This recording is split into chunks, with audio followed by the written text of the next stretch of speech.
Please join me in welcoming Denzel Washington.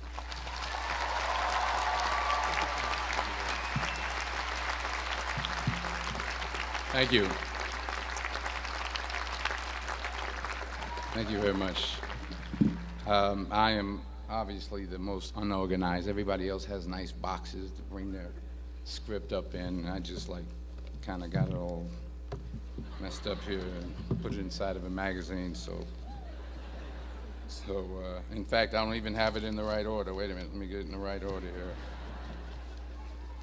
So if it starts flying around the stage, just, run around and grab it for me and bring it back up here for me. I'll keep going as I can. President Gutman, Provost Price, Board Chair Cohen, fellow honorees, beautiful honorees, and today's graduates. I'm honored and grateful for the invitation today. It's always been great to be on the Penn campus. I've been here before a lot of times for basketball games. My son played at the Palestra, played on the basketball team. Yeah, that's right. He played on the basketball team. Coach didn't give him enough playing time. We'll talk about that later.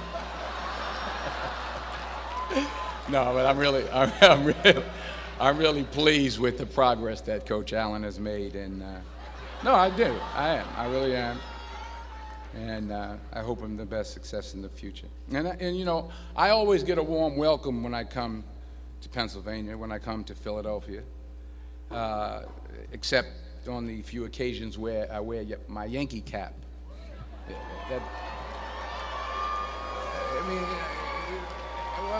What's wrong with that? I can't suddenly just switch up and wear a Philly cap. I mean, it's like taking your life in your hands around here when you wear a Yankee cap. I'm telling you. I met a couple of guys and they were like, "Hey, we love you, Denzel, but you walking around with that hat on. We don't care who you are." So you'll be happy to see that I'm not wearing my Yankee cap today. I'm wearing my Yankee socks, my Yankee t-shirt, my Yankee jock shorts, my Yankee underwear, my Yankee toe warmers, but not my Yankee cap. But still, I'll be honest with you, I'm a little nervous. I'm not used to speaking at a graduation of this magnitude. It's a little overwhelming. It's out of my comfort zone. You dress me up in army fatigues or throw me on top of a moving train, as someone said, unstoppable, or ask me to play Malcolm X, Reuben Hurricane Carter, or Alonzo from Training Day. I can do that. But a commencement speech, it's a very serious affair, and it's a very different ball game. There are literally thousands and thousands of people here. And for those who say, well, you're a movie star, millions of people watch you and watch you speak all the time, well, that's true. That's technically true. But I'm not actually in the theater watching them watching me.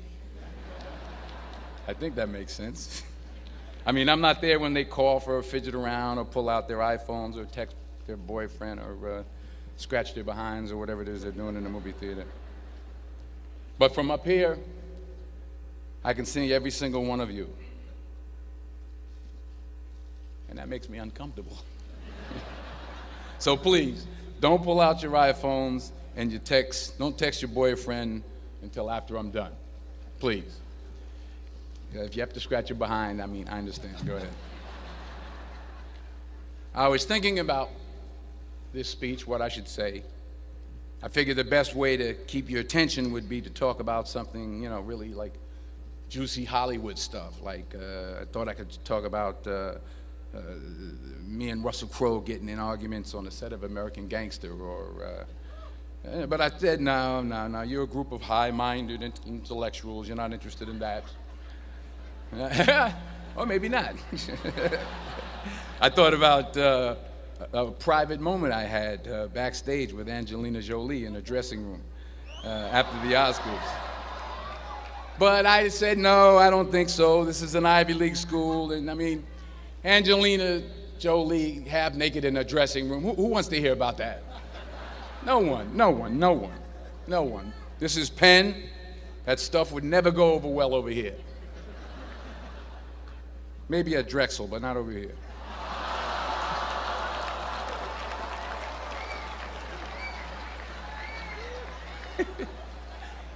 Ooh, I'm in trouble now.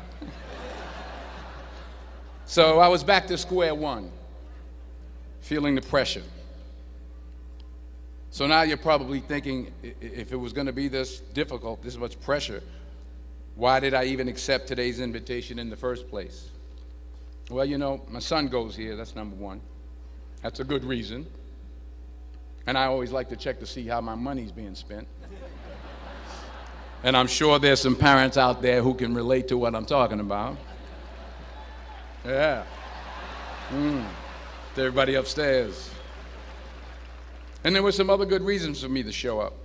Sure, I got an Academy Award, but I never had something called a magic meatball after waiting in line for half an hour at the food truck. Yeah? Yes, I talked face-to-face with President Obama, but I never talked face-to-face with a guy named Queter who sings bad songs over at Smokes on Tuesday night. I never been to Buies. I never been to Hemos. Yes, I have played a detective who battles demons, but I've never been to a school in my life where the squirrel population has gone bananas. I mean, they're breaking in the dorm rooms, they're walking around campus. I think I saw some carrying books on their way to class. So I had to be here. I had to come. Even though I was afraid I might make a fool of myself. In fact, if you really want to know the truth, I had to come exactly because I might make a fool of myself. Now, what am I talking about? Here it is. I found that nothing in life is worthwhile unless you take risks. Nothing. Nelson Mandela said, "There is no passion to be found playing small and settling for a life that's less than the one you're capable of living." Now, I'm sure in your experiences in school and applying to college and picking your major and deciding what you want to do with life, I'm sure people have told you to make sure you have something to fall back on. Make sure you got something to fall back on, honey. But I never understood that concept, having something to fall back on. If I'm going to fall, I don't want to fall back on anything except my faith. I want to fall forward. I figure at least this way I'll see what I'm going to hit. Fall forward. This is what I mean.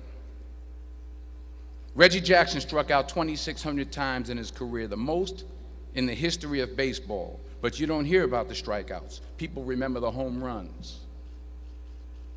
Fall forward. Thomas Edison conducted 1,000 failed experiments. Did you know that? I didn't know that. Because the 1,001st was the light bulb. Fall forward. Every failed experiment is one step closer to success. You've got to take risks, and I'm sure you've probably heard that before, but I want to talk to you about why that's so important. I got 3 reasons, and you can pick up your iPhones. First, you will fail at some point in your life. Accept it.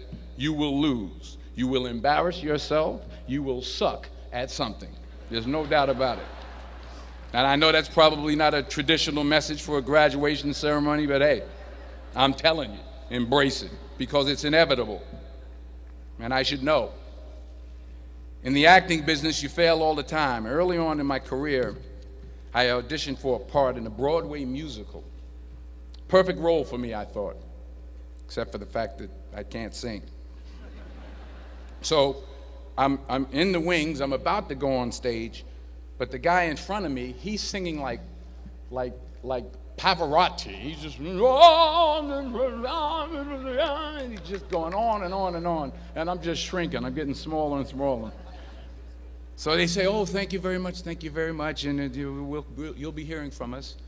So I come out with my little sheet music, and it was Just My Imagination by the Temptations. That's what I came up with. So I hand it to the accompanist, and she looks at it and looks at me and looks out at the director and was like, all right. So I start, you know, I'm going to sing. I'm like, it's just my imagination once again, and they're coming away with me. And they're not saying anything, so I'm thinking I'm getting better. So I just start getting into it. It was just my imagination. Running. They say, oh, yeah, thank you very much, Mr. Washington. Thank you. So I assumed I didn't get the job. But the next part of the audition, he called me back. The next part of the audition is the acting part of the audition. So I'm like, hey, okay, maybe I can't sing, but I know I can act. So they pair me with this guy, and again, I didn't know about musical theater. And musical theater is big, so they can reach everyone all the way in the back of the stadium. And I'm more from a realistic, naturalistic kind of acting where you actually talk to the person next to you. So I don't know what my line was. My line was, well, hand me the cup. And his line was, well, I will hand you the cup, my dear. The cup will be there to be handed to you. I said, oh, okay. Well, should I give you the cup back? Oh, yes, you should give it back to me because you know that is my cup and it should be given back to me. I didn't get the job. But here's the thing. I didn't quit. I didn't fall back. I walked out of there to prepare for the next audition, and the next audition, and the next audition. I prayed. I prayed, and I prayed. But I continued to fail, and fail, and fail. But it didn't matter, because you know what? There's an old saying, you hang around the barbershop long enough, sooner or later you're going to get a haircut. So you will catch a break, and I did catch a break.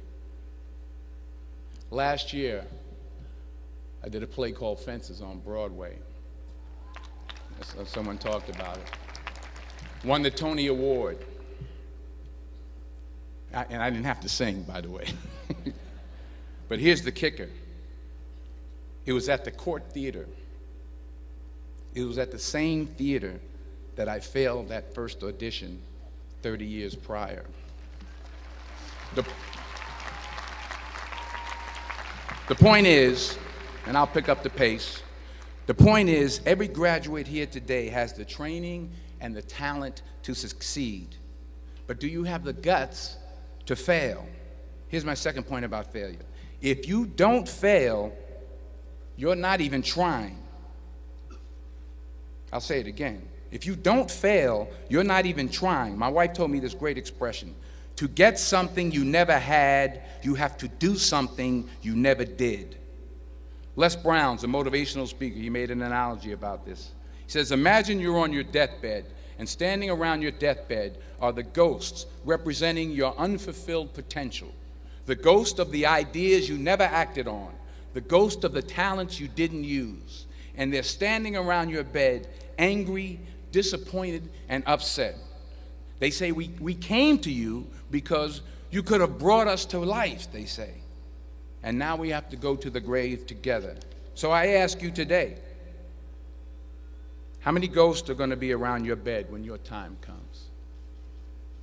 You've invested a lot in your education, and people have invested in you. And let me tell you, the world needs your talents. Man, does it ever. I just got back from Africa like 2 days ago, so if I'm rambling on, it's because I'm jet lagged. I just got back from South Africa. It's a beautiful country, but there are places there with terrible poverty that need help. And Africa is just the tip of the iceberg. The Middle East needs your help. Japan needs your help. Alabama needs your help. Tennessee needs your help. Louisiana needs your help. Philadelphia needs your help. The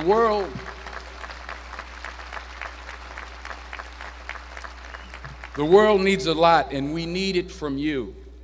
We really do. We need it from you young people. I mean, I'm not speaking for the rest of us up here, but I know I'm getting a little grayer. We need it from you, the young people, because remember this. So you got to get out there. You got to give it everything you got, whether it's your time, your talent, your prayers, or your treasures. Because remember this. You will never see a U-Haul behind a hearse.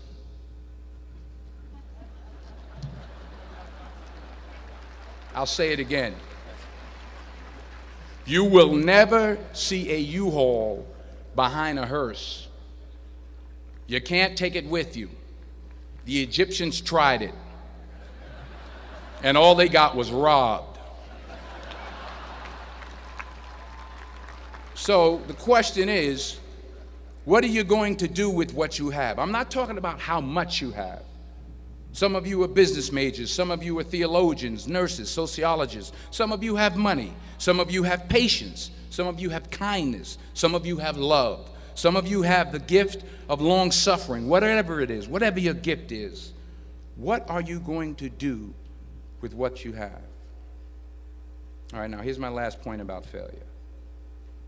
Sometimes it's the best way to figure out where you're going.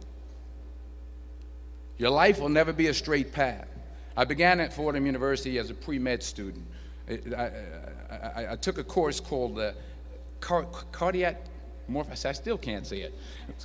Cardiac morphogenesis. I couldn't read it. I couldn't say it. I sure couldn't pass it. So then I decided to go into pre-law, then journalism. And with no academic focus, my grades took off in their own direction. Yeah, down. I was a 1.8 GPA one semester, and the university very politely suggested that it might be better to take some time off. I was 20 years old. I was at my lowest point. And then one day, and I remember the exact day, March 27th, 1975, I was helping my mother in her beauty shop. My mother owned a beauty shop up in Mount Vernon. And there was this older woman who was considered one of the elders in the town. And I didn't know her personally, but I was looking in the mirror, and every time I looked at the mirror, I could see her behind me, and she was staring at me. She just kept looking at me. Every time I looked at her, she kept giving me these strange looks. So she finally took the dryer off her head and she said something I'll never forget. First of all, she said, "Somebody give me a piece of paper. Give me a piece of paper." She said, "Young boy, I have a prophecy, a spiritual prophecy." She said, "You are going to travel the world and speak to millions of people." Now, mind you, I'm 20 years old. I'm flunked out of school. In fact, like a wise ass, I'm thinking to myself, maybe she's got something in that crystal ball about me getting back into school next fall. But maybe she was on to something, because later that summer, while working as a counselor at a YMCA camp in Connecticut, we put on a talent show for the campers. And after the show, another counselor came up to me and asked, "Have you ever thought about acting? You're good at that." So when I got back to Fordham that fall, I got in and I changed my major once again for the last time. And in the years that followed, just as that woman prophesied, I have traveled the world and I have spoken to millions of people through my movies. Millions who up till this day couldn't see me, who up till this day I couldn't see while I was talking to them, and they couldn't see me. They could only see the movie. They couldn't see the real me. But I see you today, and I'm encouraged by what I see. And I'm strengthened by what I see. And I love what I see.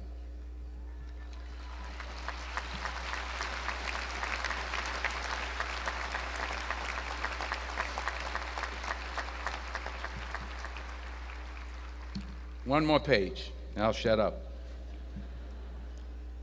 Let me conclude with this one final point, and actually the president kind of brought it up. It has to do with the movie Philadelphia. She stole my material. Many years ago, I did this movie called Philadelphia. We filmed some of the scenes right here on campus. Philadelphia came out in 1993. Most of you were probably still in diapers. Some of the professors, too. But that cracked me up. But it was a good movie. Rent it on, Netflix. It's a good movie. Rent it. I get 23 cents every time you rent it. Please, rent it. True.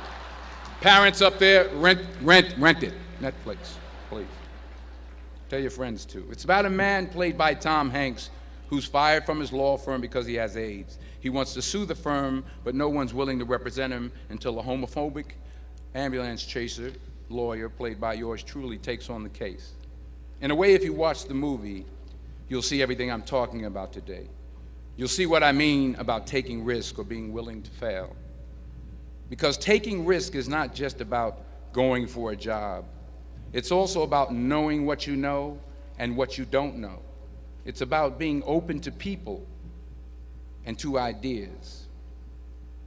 In the course of the film, the character I play begins to take small steps, small risks.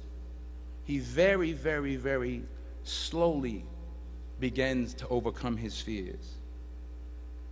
And I feel ultimately his heart becomes flooded with love.